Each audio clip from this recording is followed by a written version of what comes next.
2010ஆம் ஆண்டு. அப்போது திமுக ஆளுங்கட்சி, அம்மா அவர்கள் எதிர்க்கட்சி.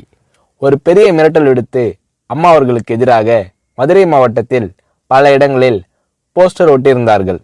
அந்த போஸ்டரில் அம்மா அவர்கள் மதுரைக்கு வந்தால் திரும்பி செல்ல மாட்டார், மதுரைக்கு அம்மா அவர்கள் வரக்கூடாது என்று மதுரை மாவட்டத்தில் பல இடங்களில் அந்த போஸ்டரை ஒட்டி பெரிய மிரட்டல் எல்லாம் கொடுத்தார்கள்.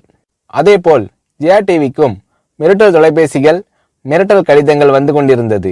ஜெயா டிவியின் செய்தி பிரிவினர் இந்த மிரட்டல்களை பற்றியெல்லாம் தியாகத்தலைவி சின்னம்மா அவர்களிடம் சொல்லி அம்மா அவர்களின் கவனத்திற்கு கொண்டு சென்றார்கள். அம்மா அவர்கள் துணிச்சல், வீரம், கம்பீரம் இவற்றின் ஒட்டுமொத்த உருவம்.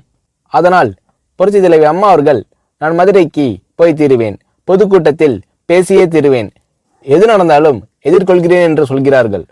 ஒரு கட்டத்தில் ஜெயா டிவிக்கு மிரட்டல் எப்படி வருகிறது என்றால், ஜெயா டிவியின் அலுவலகத்தை வெடிகுண்டு வைத்து தகர்ப்போம், அம்மா அவர்கள் மதுரைக்கு வந்தால் ஜெயா டிவியை ஒழிப்போம், இப்படியெல்லாம் நிறைய மிரட்டல்கள் தொலைபேசியின் வாயிலாகவும் கடிதத்தின் வாயிலாகவும் வந்து கொண்டிருக்கிறது.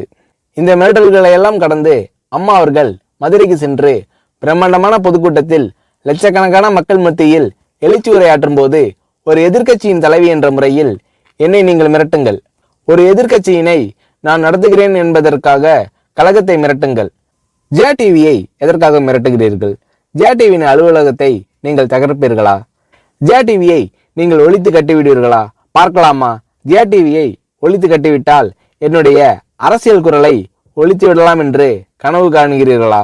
ஜெயா டிவி என் உயிருக்கும் மேலானது, நான் என்னுடைய உயிரை விட அதிகமாக நேசிப்பது, என்னுடைய அரசியல் கரமாக நான் போற்றி புகழ்வது, அதன் மேல் நீங்கள் கை வைப்பீர்களா, பார்க்கலாமா என்று எழுச்சி உரையாற்றினார் புரட்சி தலைவி அம்மா அவர்கள். இப்படியெல்லாம் அம்மா அவர்களின் அன்புக்கும் மரியாதைக்கும் பாத்திரமாக ஜெயா டிவி இருந்தது.